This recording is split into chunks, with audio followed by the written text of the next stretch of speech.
Welcome. This is Pain to Power, and I am your host, Maria Cosme. And this show is brought to you in association with the iRant Network. On Pain to Power, we are always looking for ways to heal in community, to learn through storytelling, and to find our voices through different ways of expression as we are leading with love. And today, I'm super excited to introduce my guest to you in just a few moments. But before I do, I've been reflecting on this idea that comes up a lot in my shows, which is that art is a form of healing. And oftentimes it is the thing that goes the quickest when it comes to our school systems or education or even just our time we sacrifice as we become adults. The first thing to go is art. However, art is healing. And we have seen through so many different conversations and interviews how the expression of art allows us to create words in a language that we may otherwise not have through our voices and through our experiences. So as I am super excited to introduce my guest today, who is cultivating community spaces for art to heal and empower young artists. He is a filmmaker and the co-founder of Media Rhythm Institute and currently the director of community engagement and partnerships. Welcome, Jimmie Thomas. Hey, how you doing today? I'm doing great. How are you? I'm blessed. That's wonderful. I love it. And I love that you're in the space of Media Rhythm Institute. We're going to talk about the space you're in just a few moments. But it's really great to have you here. We met just a few months ago at one of the events at your studios, and I started to learn a little bit about your story and all the things you're doing. And I'm really excited to have you on the show to share all of that with our audience. One of the things I always ask people who come on the show is because we talk about pain to power, I think everyone has a different way of identifying what that means for them. So for you and in your journey of life, what has turning pain into power meant? Oh man, that's a very good question. So for me, turning pain to power is my upbringing. Like I'm from the South. I'm from Florida. Started off with my mom living in the projects. Early on, my father was on drugs until I was 21, and just growing up in that environment, I wanted more. I wanted to do more. I wanted to be more, and that pushed me to be great. You know, when you see what you don't want to be like, and you aspire to be something, then you just keep pushing towards it. So, you know, that's my pain and power that got me to being motivated to go to college, go into journalism at Florida A&M, and be able to tell stories through film where I can impact millions of people. So that's my pain to power. It's a beautiful thing, the push of pain into your power, right? Like that's a great thing. And it sounds like a lot of it was inspired maybe by art. Tell me a little bit about just you and your own passions in life and how you've come to where you are, like when you were a kid. Yeah, so growing up, like I said, my dad was on drugs, but I wanted to be around my father. Of course, like any child, I wanted to be around my father. So he lived with my grandparents, his parents, and in that house, it was always about between 8 and 9 people, so my grandparents, my aunt, one of my aunts, one or two of my uncles, maybe two of my aunts, several cousins. We all grew up in same house, living there, and just man, just being able to get out of that headspace. We lived in the country, so me and my cousin would go outside and we would train. We would train to be professional athletes, because coming from Florida, the only people to make it out was, drug dealers and athletes. And we knew what drugs did, so we wanted to be athletes. And I turned towards music as well. Music was also my outlet, because it get dark outside. You're in the country. You gotta look out for snakes and all the wild stuff, Right, So, I turned to music, and I found my outlet through music and listened to the radio, the college radio station at the time, like someone like legendary now DJ Dem was DJing, and I would listen to music from all over, and that would take me to another place. But then also too, several of my aunts, four of my aunts, my brother's sisters, one of them lived in Fort Lauderdale, the other three lived in Newark, New Jersey. They would have us in one of those areas every summer.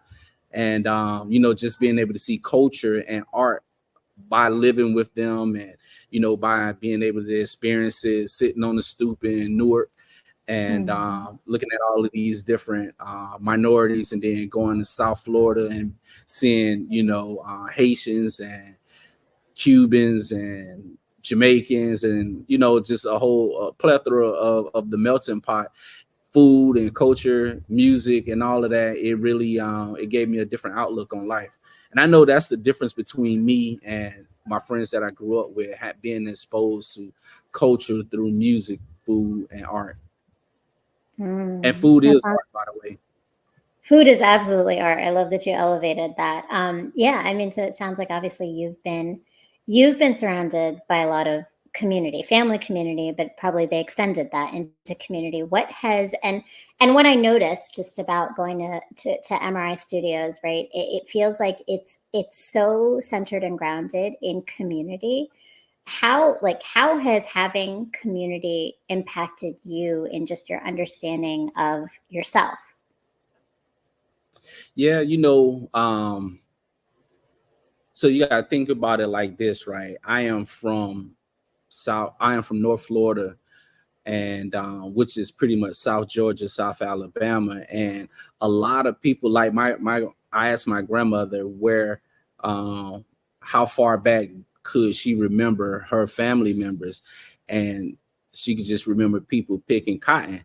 Now, if that's how far back she can remember and not coming from anywhere else, then she always remember what she was taught in that too. So, um, as you know, music was derived from Africa and African descendants, and how it's passed down. So for me and my family, it sort of morphed into the church. Like up here, it's hard to find a church that is similar to back home, where you get that spiritual feeling, them old Southern hymns, them old Mm-hmm. country hymns, and you get that feeling and people shouting in the church. That's the spirit. That's the connected this to the earth as well. Like you get sick, then we have natural remedies for that. Up here, you just got to go to the doctor, or you got to find people who know about natural remedies. And then also too, I'm in downtown Baltimore, so I'm looking at the streets.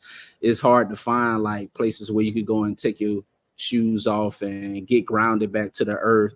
Like I said, I grew up playing, in the country, so we racing on the dirt road with no shoes on. So always being grounded, within earth, within nature, is one of the things that I bring with me here, because that also correlates to being grounded in community, just being knowledgeable and respectful of where you are, and hoping to receive that in return. So therefore, I do certain things that my counterpart, like my business partner, really says elevates our business, which is hospitality. People forget about that. Like, yes, ma'am, no, ma'am, yes, sir, no, sir.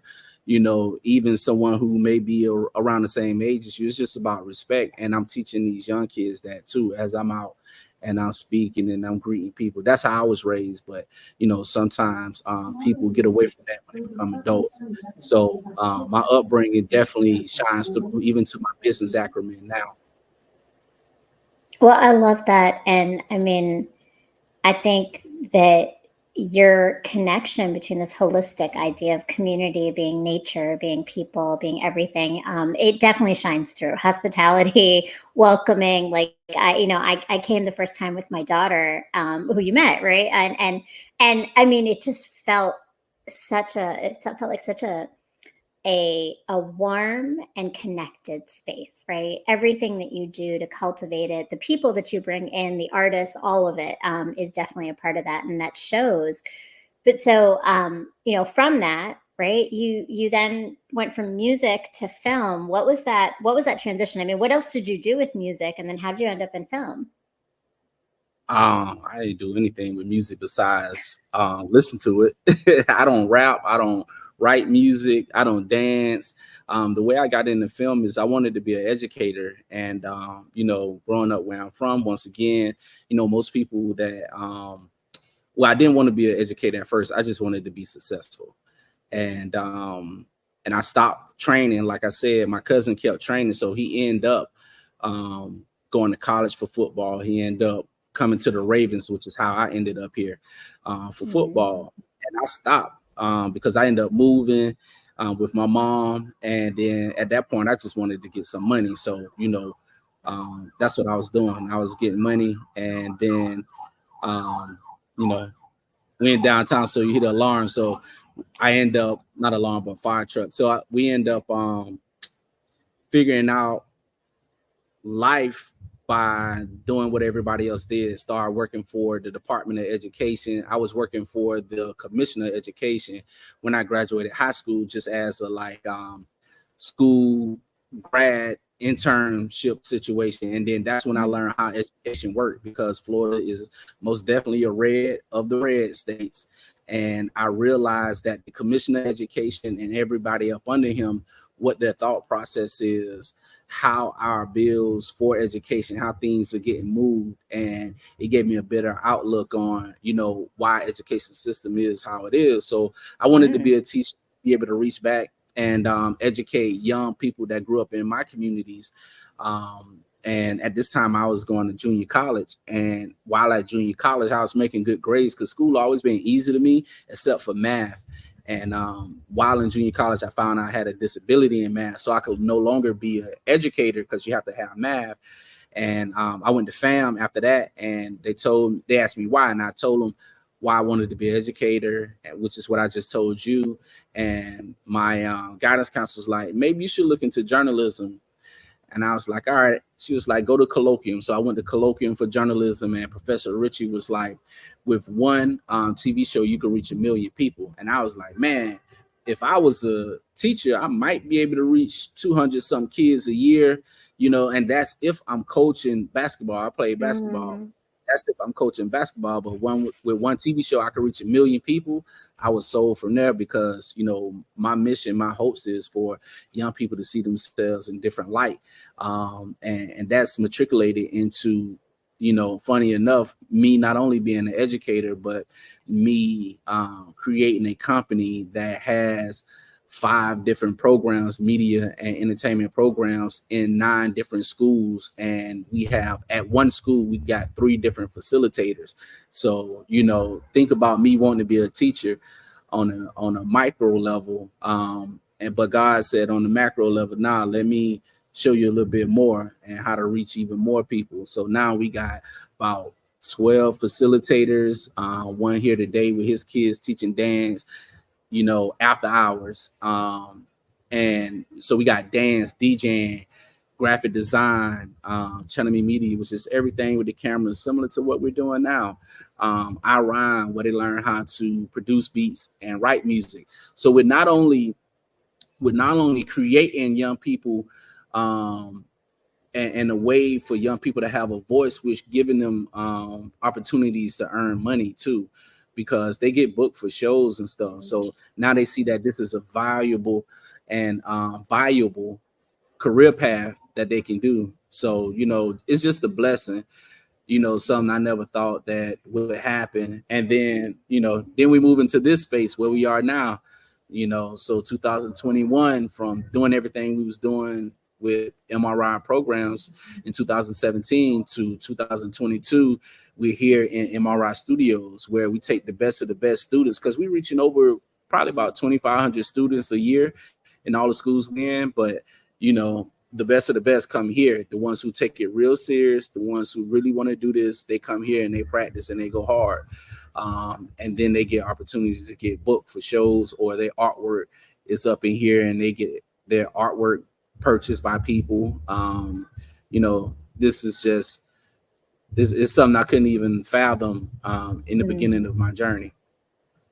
Wow, but what a full And circle thing, right? Like, and with a wider reach, which is really powerful because you are doing some amazing things, and I think you needed to have that wider reach, like you said, right? The universe put you where you're supposed to be through that path.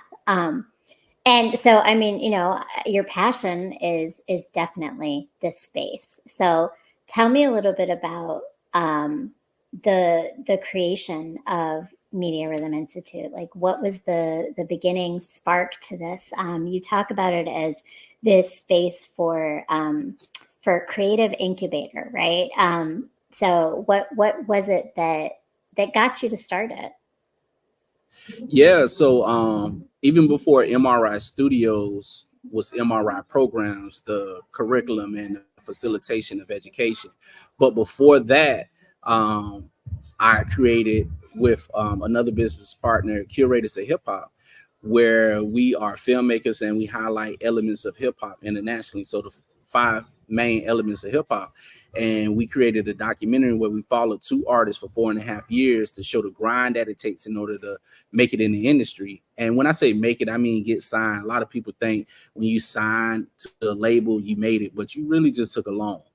And so we followed the artist named Pre, and then we from Hawaii, and I followed the artist here named Logic. And after those 4.5 years, Logic got signed earlier than 4.5, but we just followed him a little bit longer to show the grind that it take, for a kid that was in somebody's basement to have a big house in LA, to be Def Jam's Mm-hmm. highest artist for like 3 years, to take that dream and manifest it. And that was important because I don't know if you ever seen the documentary Hoop Dreams about those Chicago basketball players, Mm-hmm. but that's what this documentary is the Hoop Dreams of hip hop. So from that, we toured our film to over 30 colleges in 2.5 years, and we would do 4 activations. And one of those activations, we would have artists from DC, Baltimore, and Richmond, Virginia go with us and perform because we wanted to expand positive hip hop. Um, and then when we go to cities, we would have local positive artists come out and perform at these colleges. So, really giving them a lane to pursue their career and broaden their horizons. And one of those artists goes by the name of Dev Rock, who is from Baltimore City. He's a poet, he's an artist, and I took him to about 8 colleges within 7 months. And on our way back from Syracuse and Flint, he was like, "Hey, man, I know you say you're not a manager, but you teaching kids how to use the cameras over at this school. I'm teaching kids how to make music. Let's join our businesses." So we did that in 2017. Hence, fast forward to 2021, being in several schools, winning Downtown Partnerships Boost Program, getting us in this space. And being able to get us in this space gave me the opportunity to do what I was doing with Curators of Hip Hop by curating events. Now I had a stabilized location to do it, right? And bring in artists that I've known from before, artists that I'm meeting now, people that I know in the industry, and they're connecting me with other people because people move. Somebody can be in this position this year and then a whole nother position the next year or transition into something else. So, Right. you know, that's what we're bringing in this space, and giving artists in this city opportunity to trampoline and grow their network um, with other people outside of the city. That's beautiful. And what a trajectory to get there, and to now be to have co-founded this with Dev Rock, to have this all come together is an amazing thing. So you're located on 20 North Howard Street in Baltimore, Maryland, right?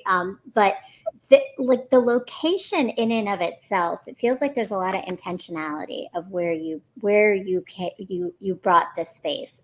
Tell me a little bit about like your thoughts on that and why that particular location for you. Yeah, I'm gonna be honest. I think it's downtown partnerships idea to revitalize Howard Street, which used to be a really booming location. They really want to revitalize downtown, but they are starting with Howard Street, and they showed us several vacant locations. So when we found this spot, it's in a great location. It's downtown. You can access it through public transportation. Right now, I'm watching Oriole fans, go by and go to the game. They're getting off the train because Oriole Stadium is right down the street. The other day, Friday, I'm talking about 20, 30 people hopping off the train at a time, running down to the game, right? We're a block up from CFG Bank Arena.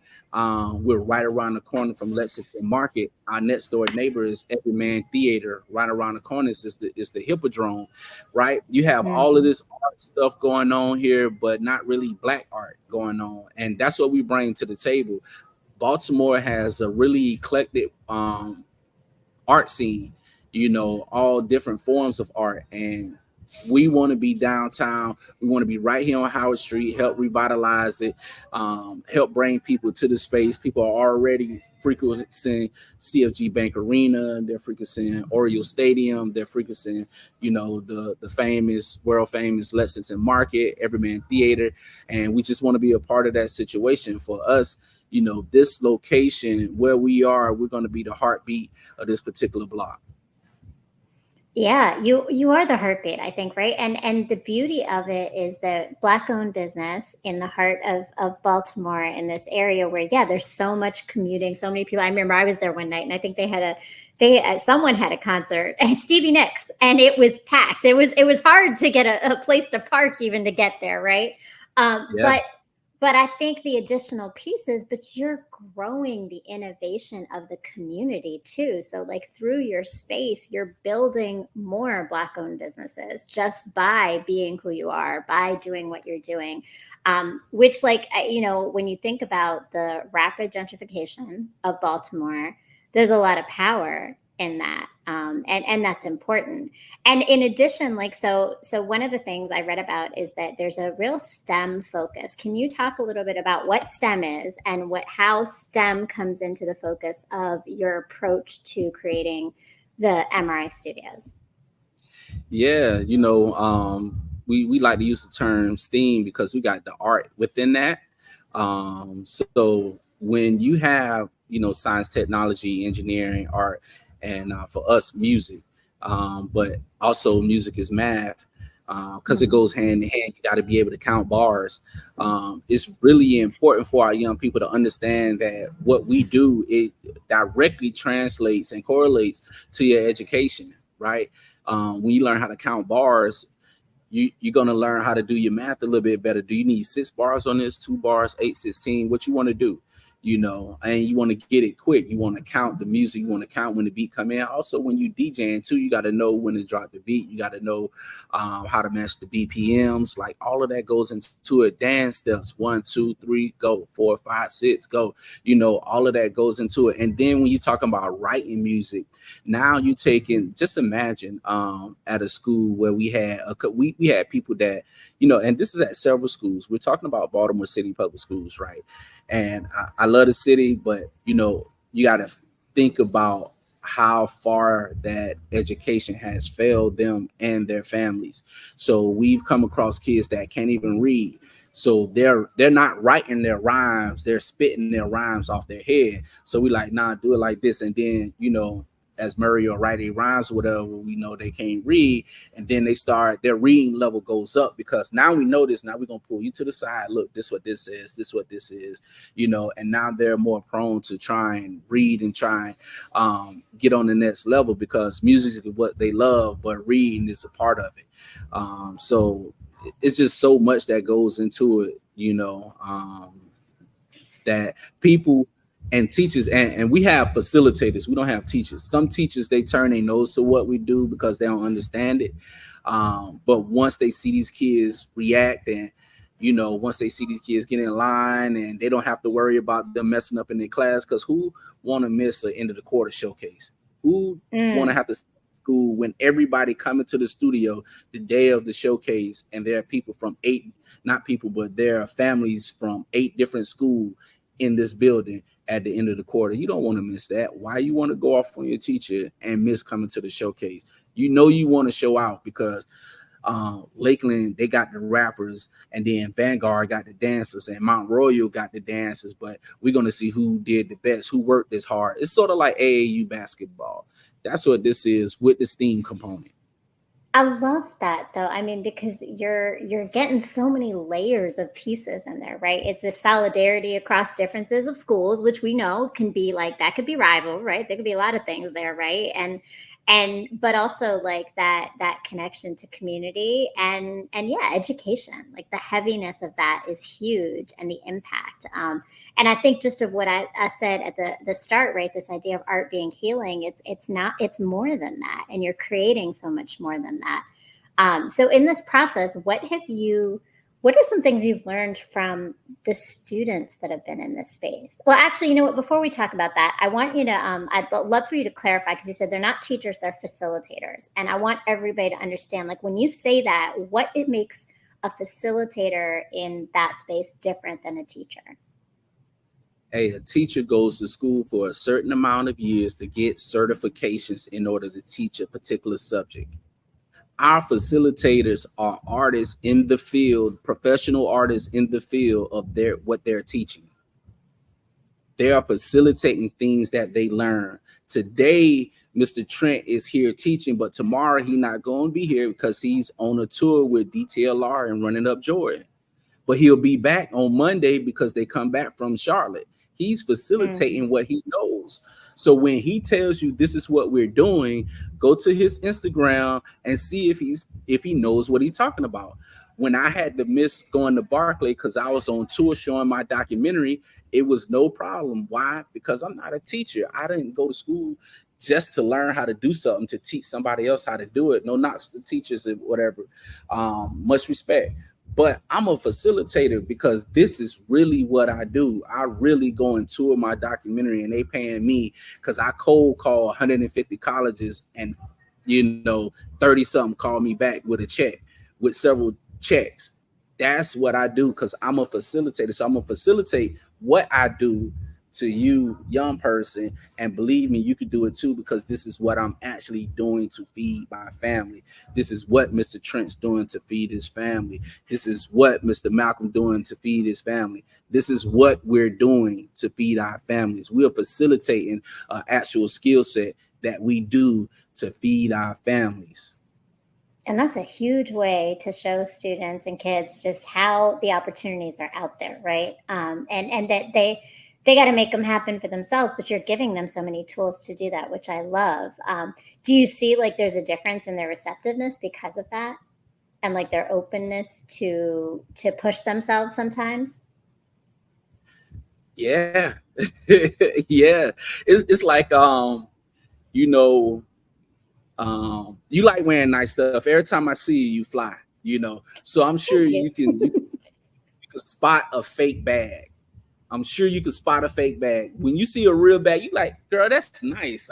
Where you got that? The store she went to and everything. When these kids, especially these kids in this city, when they see something real, they spot it automatically. They attract themselves to it automatically. And for the kids that are knuckleheads and don't understand and don't want to fall in line with what we're saying, their friends are gonna look at them crazy, like, yo, what you doing?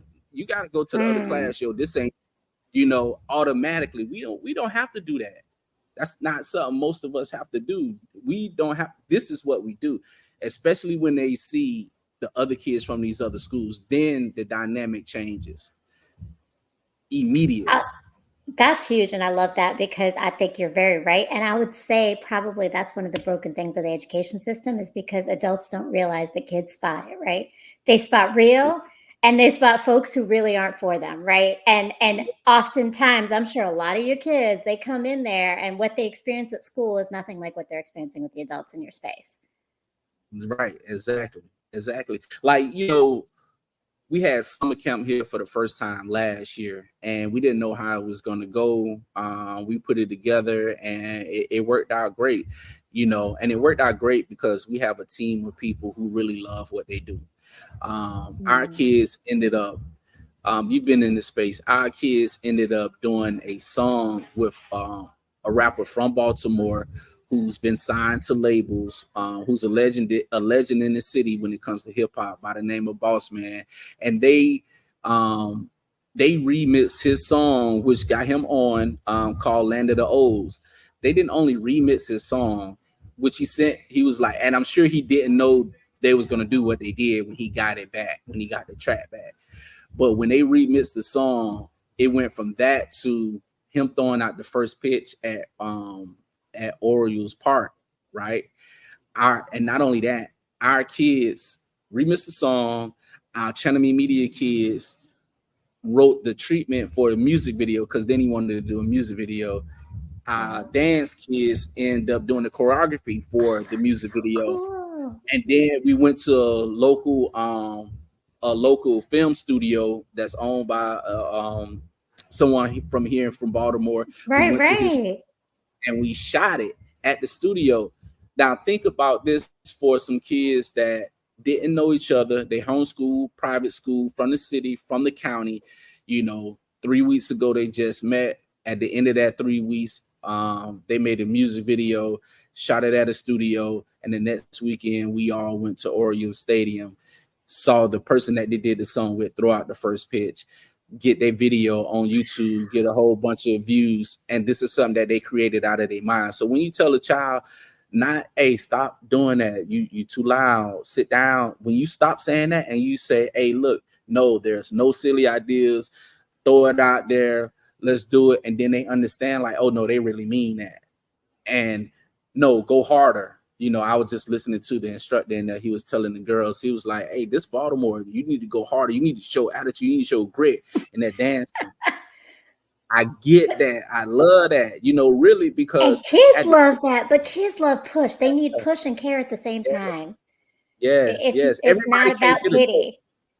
No, everybody cannot get a trophy. We are not doing that over here. No. And it makes them work harder, I imagine. So there's a lot of things y'all are teaching them through this experience. And it's been amazing, it sounds like, with so many opportunities. But what have the kids taught you?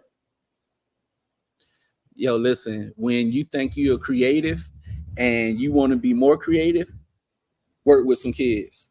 Work with some kids, because their imagination. See, I saw this somewhere online the other day. When you lose your imaginary friend, then your imagination leaves. That is so true. These kids are so creative. They push the boundaries so much. I always tell them, like, when I need inspiration, I don't really facilitate anymore. But when I need inspiration, I'll, go into class, facilitate, or I'll listen to them, especially when they like doing pre-production.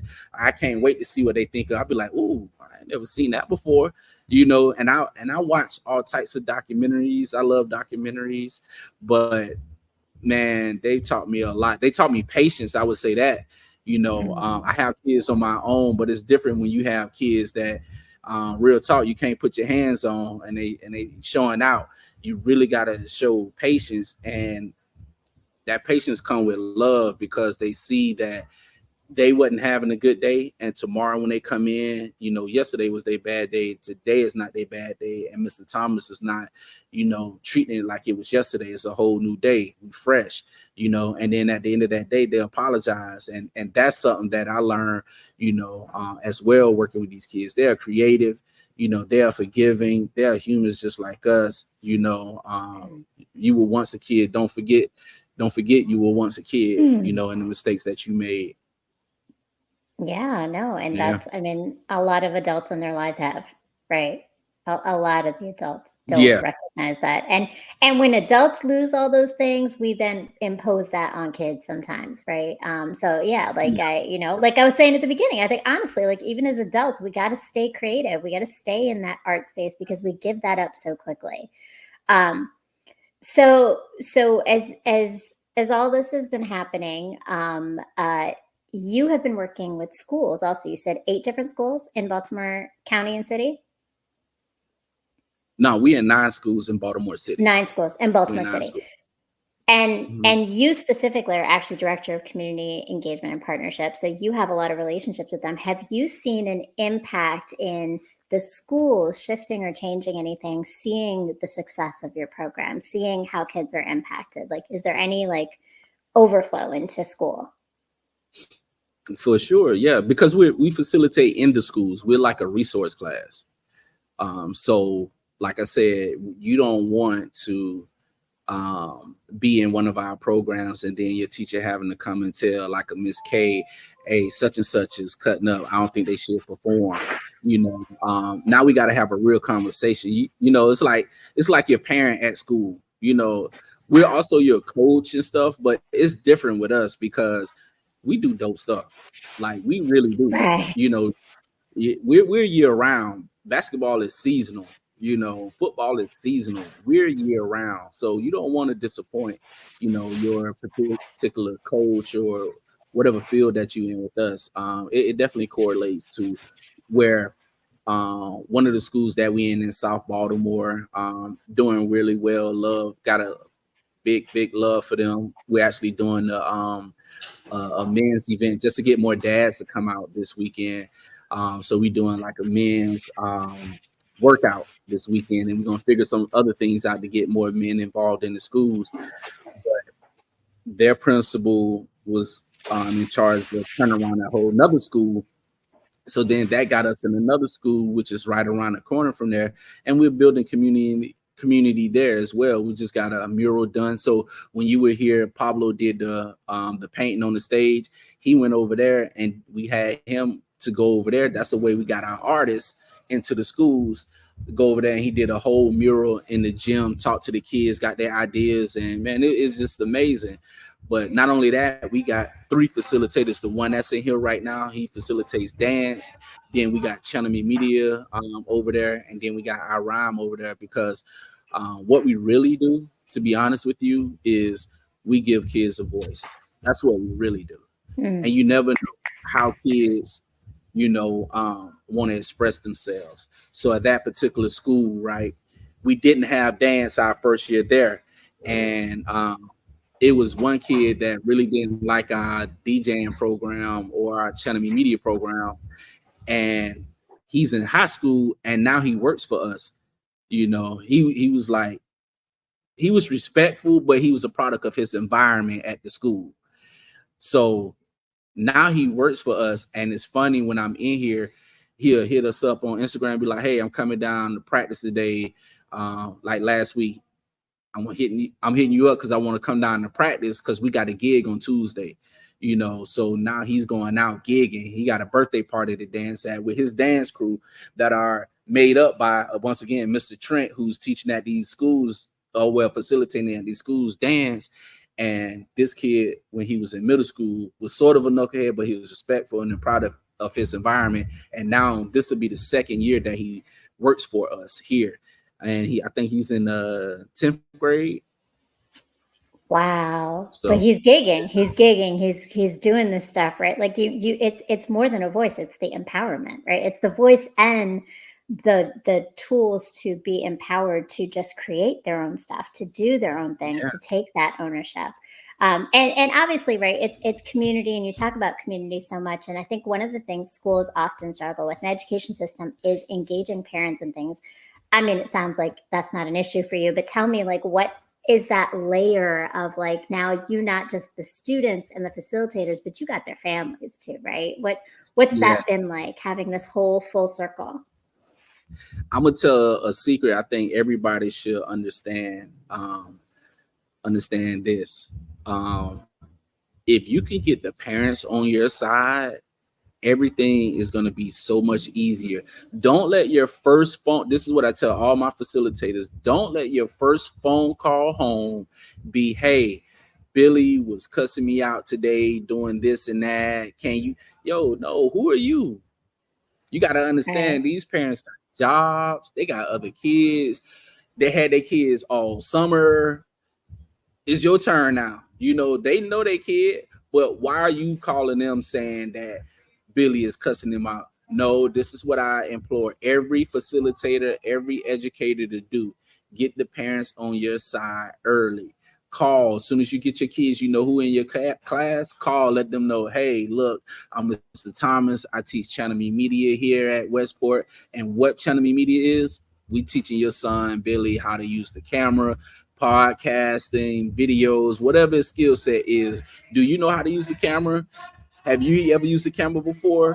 Mm-hmm. Now you building a relationship. Now you opening it up. Now you, Mr. Thomas, with the cameras. Not the teacher calling talking about Billy cuss you out in week 1. You should have called him already. So for me personally, and this is something that I tell my facilitators, not everybody does this, but I implore them to do it because it's just going to make life easier for you. But that goes back to the hospitality, and that goes back to my upbringing, and that goes back to the roots. So once you are ingrained in who you are and know what you're doing, you're going to call with that. You're going to lead with sugar, because if you lead with salt, then it's not going to be good for you. You're going to have to work your way Mm. around that. Well, that's true. And I think, like you said, right, parents want to be heard just like students want to be heard, right? Like they want to be treated like people. And Yeah. right. And there's so much there in relationship building, which it's clear you center a lot, in your space. So tell us now about some of the things coming up. I got to experience For the Love of Vinyl with Jay Stewart, who was also on the show, and met Brother Nance, who was also on the show while we were there as well.